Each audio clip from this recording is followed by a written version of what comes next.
सब लोग बैठ जाओ थोड़ी देर के लिए।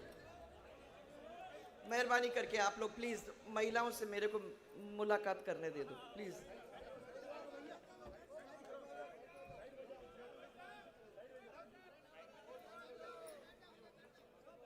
पच्चीस किलोमीटर की दूरी पर हैं, परंतु मैं वाकई में जाती रहती हूँ, दर्शन करती रहती हूँ सुंदा माता जी की। आज मैं याद करते हुए इस कार्यक्रम को शुरू करना चाहूँगी। वाराश्याम मंदिर, नीलकंठी महादेव मंदिर, क्षेमकरी माता जी और हमारे 72 जिनालय को सबको प्रणाम करते हुए, हमारे सामने बैठे हुए सब देवी देवताओं को मेरा प्रणाम। मंच पर उपस्थित तीर्थानंद जी ब्रह्मचारी जी महाराज, स्वामी दिव्य स्वरूप जी महाराज, जरा एक मिनट हटोगे तो मैं उनको प्रणाम तो कर सकूंगी आप माता।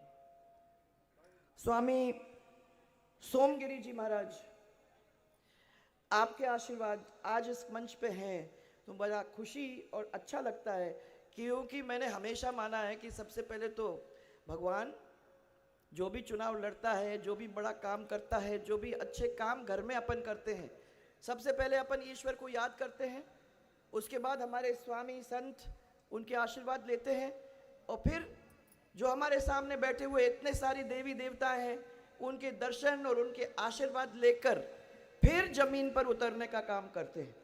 तो आज ये दर्शन मुझे तीनों के तीनों मिल रहे हैं और मुझे बड़ी खुशी है कि इस पावन धरती पे आप लोगों के बीच में आने का ये मौका मिला है। हमारी मदद के लिए हमारे इस क्षेत्र के अंदर पधारे हैं सरदार भाई चौधरी, विधायक गुजरात के। खड़े हो जाओ जी एक मिनट के लिए, सबको हलो हलो करना चाहिए। इंदर सिंह जी गांधी हमारे हिमाचल प्रदेश से आए हुए विधायक हैं, और आप जोर से ताली बजाओ यार, ऐसे है। आज 18 तारीख हो गई है, 19, 20, 21, 22, 23, 24, 25 7 दिन है। अगर इतनी हालत खराब अभी हो रही है तो क्या होगा 25 तारीख तक पहुंचते पहुंचते। इससे जोर से आवाज मेरे को सुननी है। गिरीश भाई हमारे जिला अध्यक्ष महसाना से आए हुए हैं, है तो पैदाइश यहाँ की, परंतु महसाना में जाके झंडा गाड़ आए हैं, तो अच्छी खुशी की बात है। नाम पीछे महसाना लिखते हैं। खेमराज जी देसाई, प्रणाम सर, आप भी हम लोगों के बीच में आए हैं, बहुत अच्छा लगा। फिर वरद सिंह जी, धन्नाराम जी राजपुरोहित, आप तो बैठे रहो बस, प्रणाम करो वहां से। रमेश जी राजपुरोहित जो हमारे पूर्व जिला अध्यक्ष युवा मोर्चा के थे, आज आप भी हमारे मंच पे हैं, मुझे अच्छा लगा सबको देख के।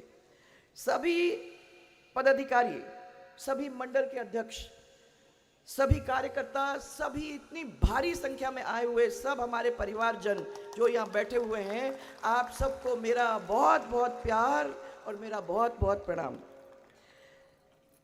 मुझे जब बताया गया था कि जब टिकट के वितरण हो रहे थे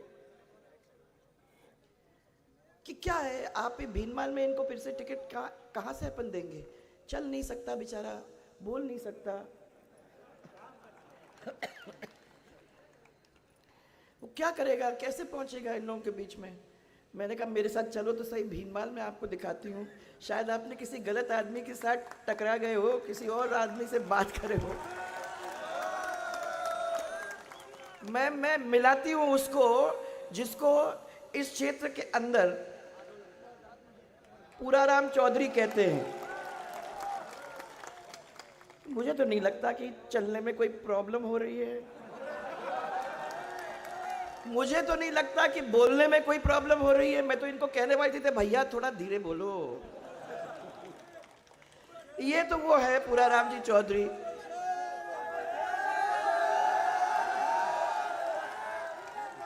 जिन्होंने इतने साल से आप लोग दोनों जन ने एक दूसरे का साथ दिया है।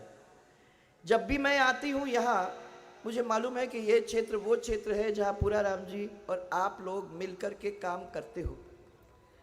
और मुझे ये भी मालूम है कि कैसे भी आप कह रहे हो कि चल नहीं सकता, बोल नहीं सकता, परंतु अपने क्षेत्र के लिए जरूर लड़ तो सकता है, और लड़ने में उसने कोई कमी छोड़ी भी नहीं।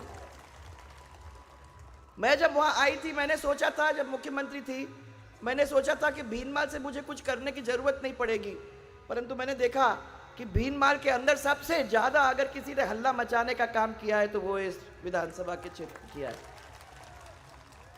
तो जब कोई मेरे पास आके बोला, मैंने कहा गलती हो गई भाइयों, मुझे लगता है कि वो जो आदमी जिससे आप मिले वो आदमी नहीं है जिसके लिए हम टिकट मांग रहे हैं, परंतु जो आदमी मजबूत है, जो आदमी आपके लिए खड़ा हो जाता है, जो आदमी जोरदार तरीके से और मजबूती के साथ आपकी लड़ाई लड़ सकता है, भैया ऐसे आदमी की हम लोगों को जरूरत है कि नहीं है।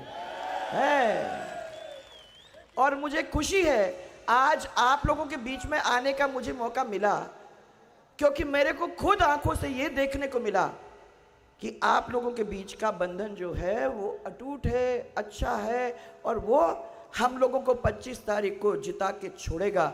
यह विश्वास के साथ मैं आप लोगों के बीच में आई। देखो अभी बहुत बड़ा त्योहार निकल के गया, दिवाली आप लोग सब ने मिलके मनाई, खुशियां, और मैं तो कहती हूँ भगवान के मैं प्रार्थना करती हूँ कि लक्ष्मी आपके घर में आएगी। वैसे यहाँ कहने की जरूरत तो है नहीं, क्योंकि लक्ष्मी तो पूरे जगह के अंदर घूम के गई है, वो मैं कई सालों से देख रही हूँ।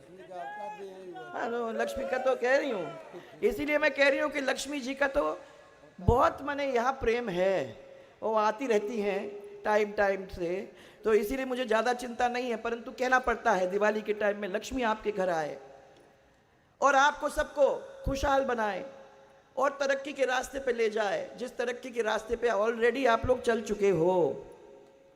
पर मैं पीले चावल लेके आई हूँ जो मैं अभी आप लोग सबके पास छोड़ रही हूँ। वो पीले चावल है मेरे 25 तारीख के बहुत बड़े त्योहार के लिए, जो साल में मैंने 5 साल में एक दफा आता है। उस त्योहार के अंदर आप सबकी उपस्थिति होनी चाहिए। ये पीले चावल इसलिए बांटने मैं खुद और आप लोग सबसे खुद मिलने के लिए मैं यहाँ आई हूँ। ये अपना परिवार है, हम आपके साथ प्यार एक दूसरे के साथ बांट सकते हैं, हम एक दूसरे को डांट भी सकते हैं, हम आदमी हैं तो हो सकता है कि गलतियां भी होती हैं, परंतु जब परिवार है तो उस परिवार में कौन सा ऐसा है जो कभी ना कभी छोटी मोटी गलती तो कर ही बैठता है। और इसीलिए आज मैं कहना चाहती हूँ कि सब गलतियों को माफ करके, सब पूरे समाजों को एक साथ लेकर चल के हम लोग एक आवाज में जब चल पड़ेंगे तो अपने क्षेत्र की तरक्की तो वैसे ही कर लेंगे, किसी चीज की चिंता करने की जरूरत ही नहीं। और फिर इतने बड़े बड़े मंदिर जो अपने हैं उनका सबका आशीर्वाद तो है ही है। और मैं जब भी यहाँ भीनमाल में आई हूँ, मुझे हमेशा ये बात लेके यहाँ से गई हूँ कि विकास के रास्ते पे अगर कोई है तो ये भीनमाल का क्षेत्र है। यहाँ के लोग बाहर में भी काम धंधा करते हैं, यहाँ के लोग यहाँ भी काम धंधा करते हैं, और यहाँ के लोग कमाने के अंदर कोई कमी नहीं है। मैं तो अभी देखूं ये तो बहुत सादगी में आया है आज, नहीं तो इधर उधर देखूंगी तो अच्छे बड़े बड़े मोटे मोटे सोने की चेन, 10 की 10 उंगलियों के अंदर सोने की अंगूठियां, ये सब अपने को देने को मिलती है। तो लक्ष्मी तो आके गई है यहां से। क्या है बीजेपी और कांग्रेस का फर्क, आप लोगों को अच्छी तरह से मालूम होना चाहिए। कांग्रेस तो वो है जो वादे करती है और वादे निभाती नहीं है। वादा करना बहुत आसान है भाइयों, उसको जमीन पे लाना बहुत मुश्किल है। कुछ भी कह दो, कभी भी कह दो। और मुझे याद है कि जब मैंने राजनीति शुरू की थी तो मुझे कांग्रेस वालों से काफ़ी मिलने का मौका मिला था उस समय ग्वालियर में, और मैंने देखा उनको कि उन्होंने कहा भाई साहब आप लोगों को तो जब राजनीति के अंदर जाते हो पब्लिक के सामने जो वो चाहते हैं बोल दो, बाद में देखा जाएगा उसका क्या होता है, बाद में देखा जाएगा। वोट तो आ ही जाएंगे ना, उसके बाद अपने को चिंता करने की क्या ज़रूरत है।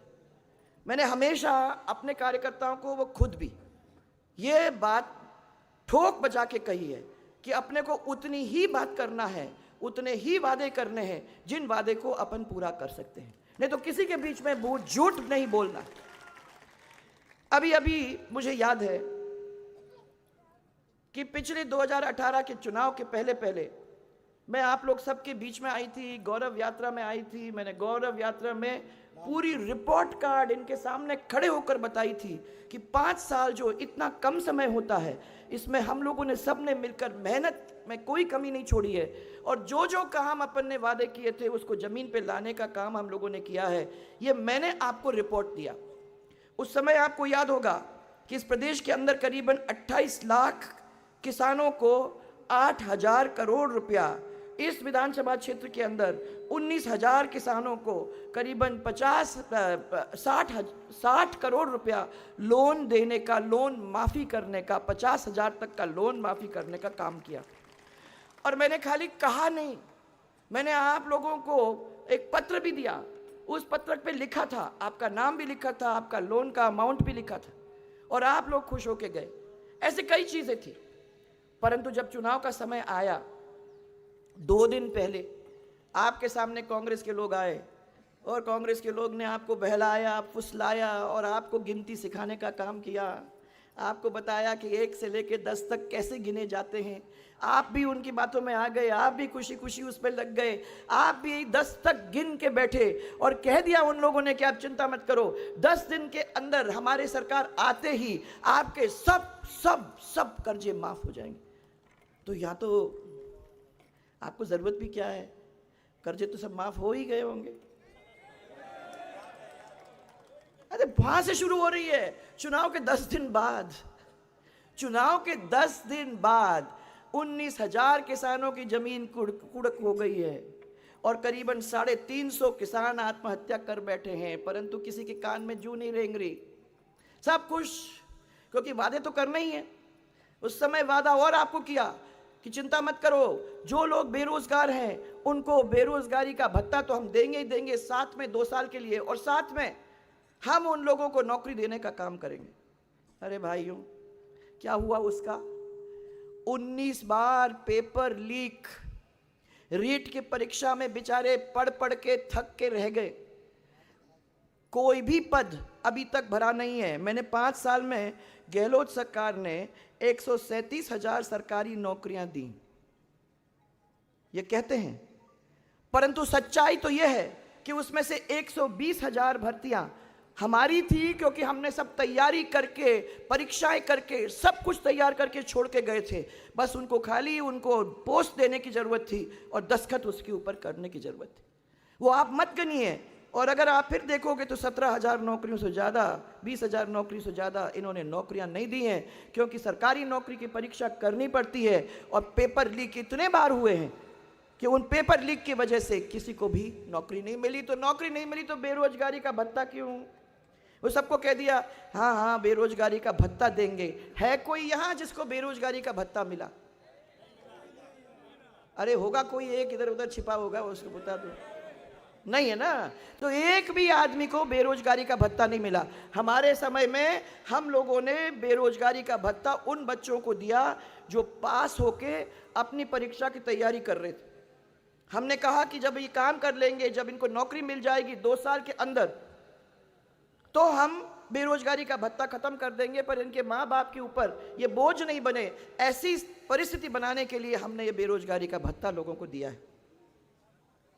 हमारे टाइम के अंदर मुझे खुशी है आपको बताते हुए 15 लाख सरकारी और गैर सरकारी नौकरी देने का काम किया, और मैंने वो हिसाब किताब हर डिस्ट्रिक्ट के अंदर, जब मैं आपके बीच में आई, मैंने हर डिस्ट्रिक्ट के अंदर वो हिसाब किताब दिया।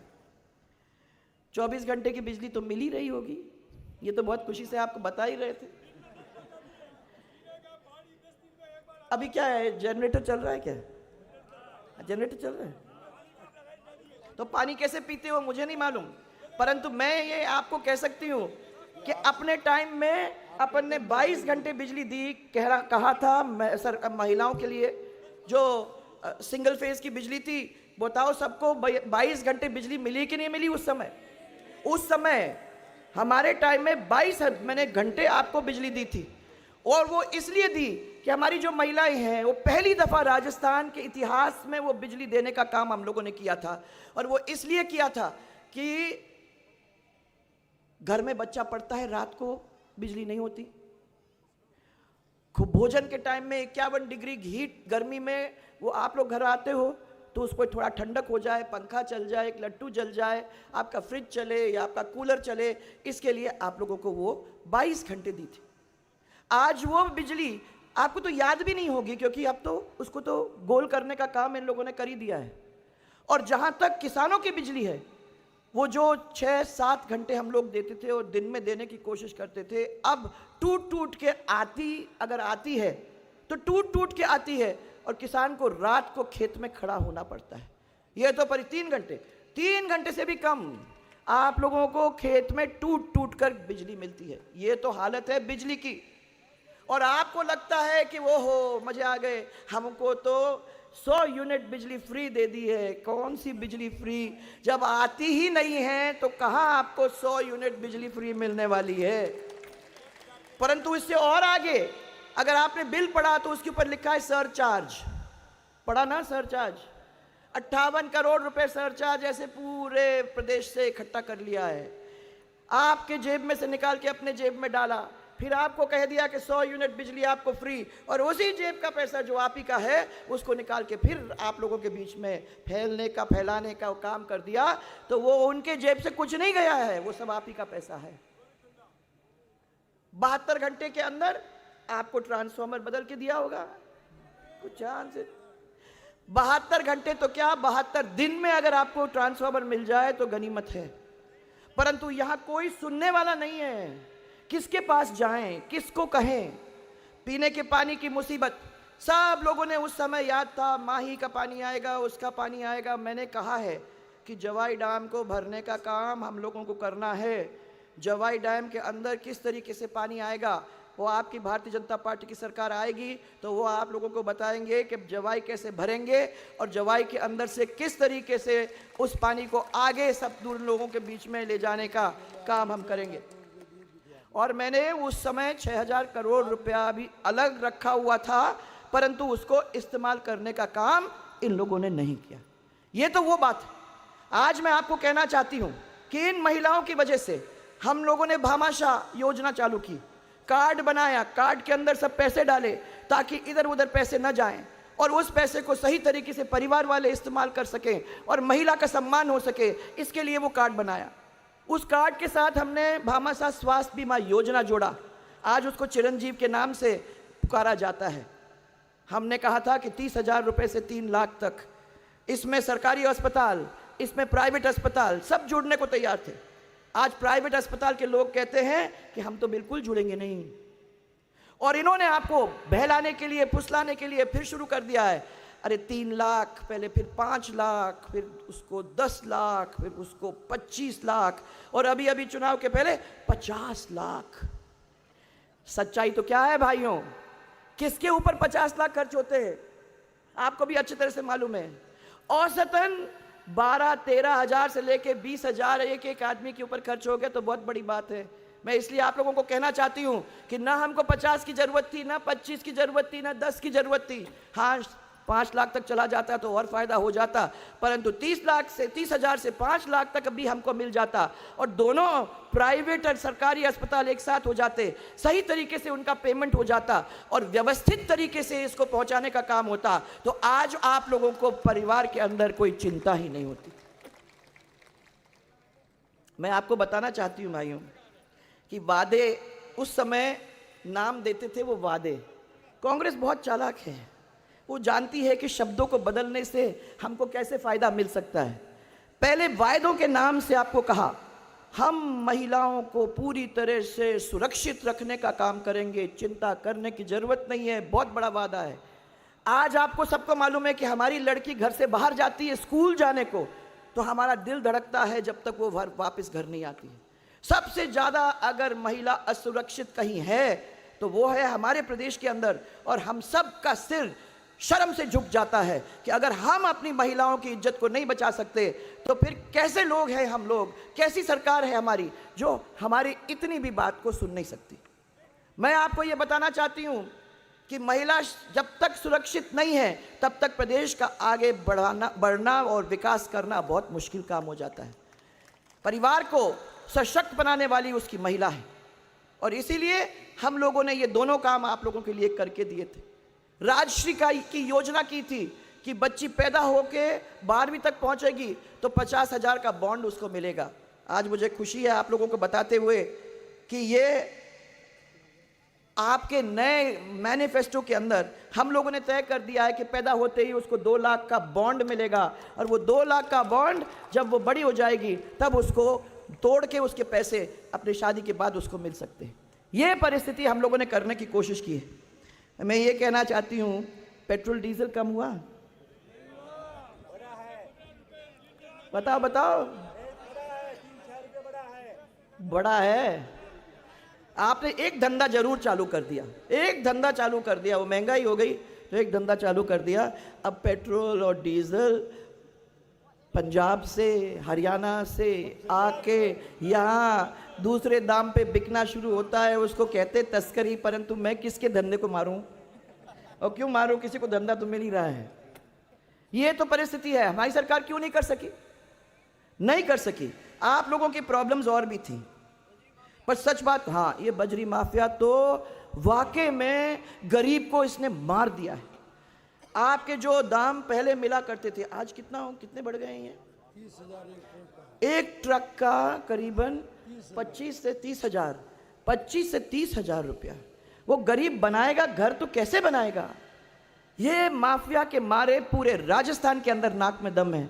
और मैं समझती हूँ कि समय आ गया है जब कोर्ट्स को भी इस बात को समझते हुए इनको भी उनके सामने अपने को ये बातें को लाने की जरूरत है, ताकि गरीब आदमी की बात वहां तक जरूर पहुंच सके।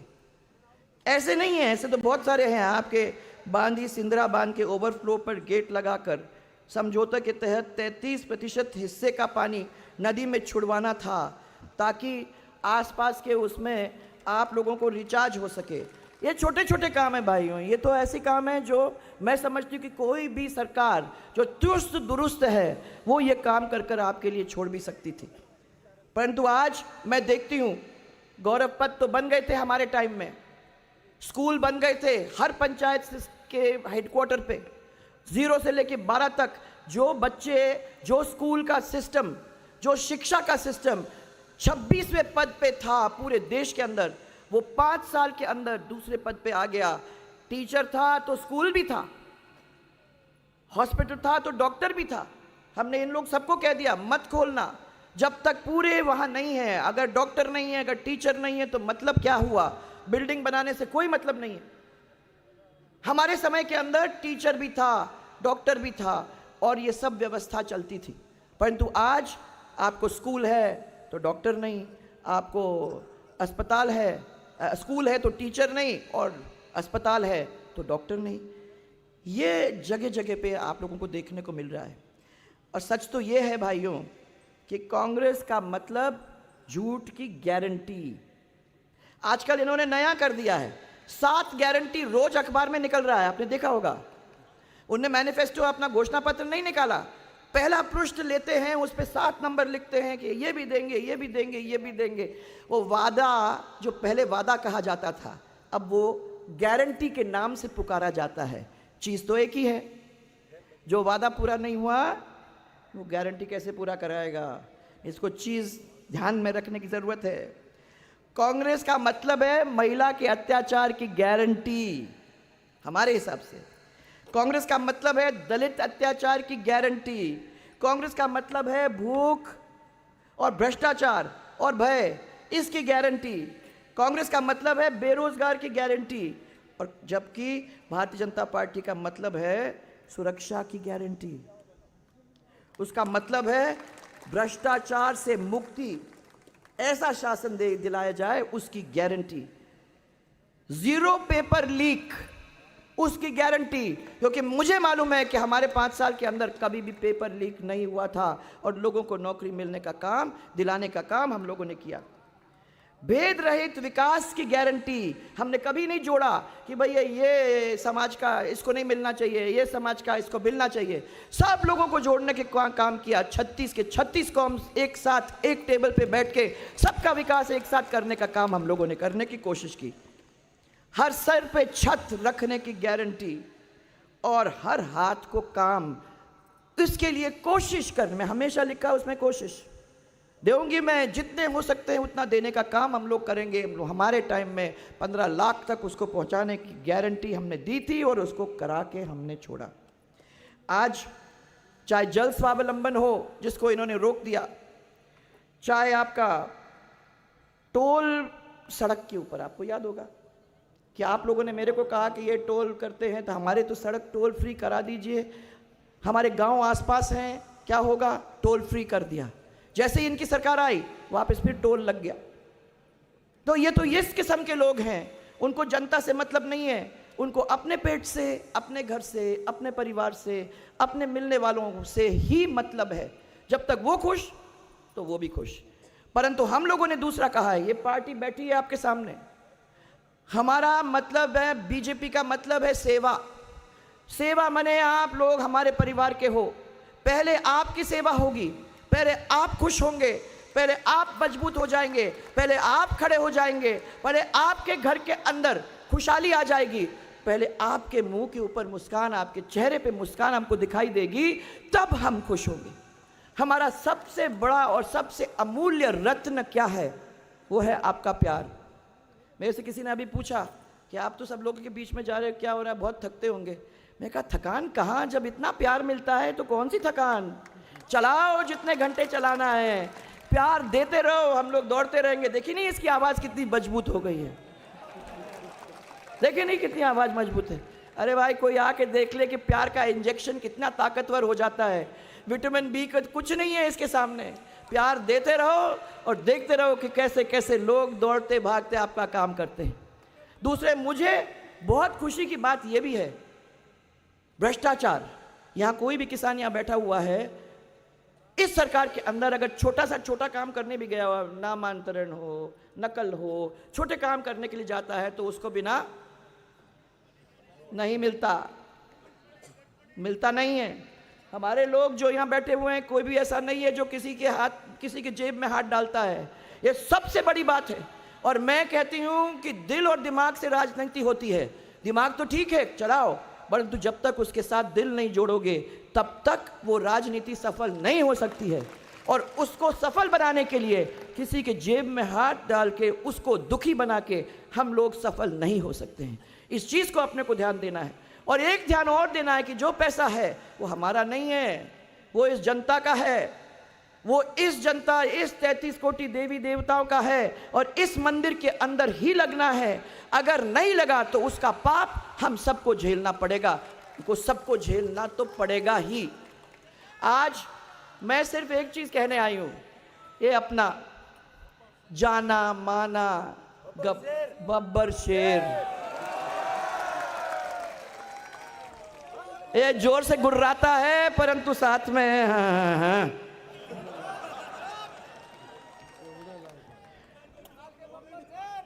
अरे भाई ये तुम लोग बोलते रहना, ये सब चीज़ें बाद में होंगी। अपन ने इलेक्शन के टाइम में तुमको जिताना चाहते हैं, अगर ये सब घोषणाएं मैं कर दूंगी तो हो गया तुम्हारा काम। जो कितने भी बब्बर शेर हो जाओगे इसको रहेंगे क्या? बताओ मेरे को। मेहनती आदमी, चिल्लाने वाला आदमी, काम करने वाला आदमी है कि नहीं है? और फिर काय का डर है जब इतना काम करने को तैयार है और कह रहा है कि भैया ये मेरा आखिरी है तो मैं सब पूरा करके जाऊंगा। तो अगर ये पूरा करके जाएगा तो मेरे को ये पूरा लिखा के देगा कि नहीं, वो करा के जाएगा कि नहीं? फिर मुझे भी तो करना पड़ेगा, फिर मुझे भी मनाना पड़ेगा, फिर मुझे भी कहना पड़ेगा कि भैया छोड़ के मत जाओ, देखा जाएगा।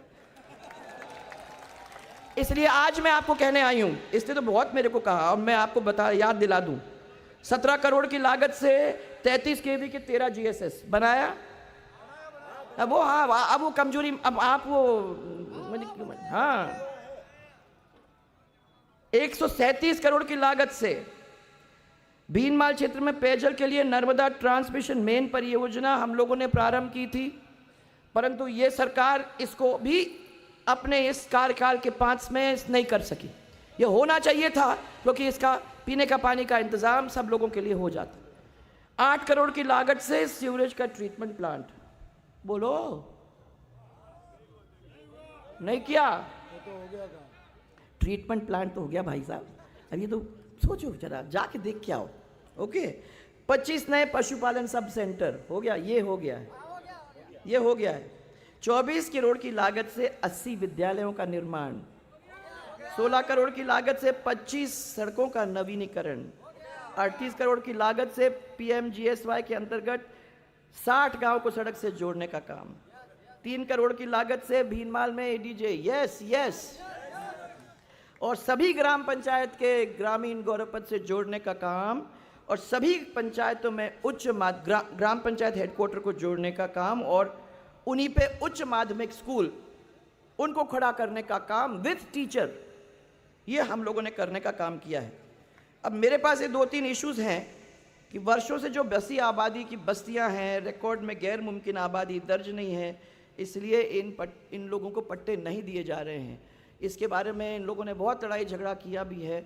मैं ये कहती हूँ कि अब सरकार अपनी आती है तो सरकार के सामने अपन ये बात रखेंगे और कोशिश ये करेंगे कि इन चीज़ों को जो छोटे मोटे हैं और उनको संभाल लेना चाहिए, अपन करें।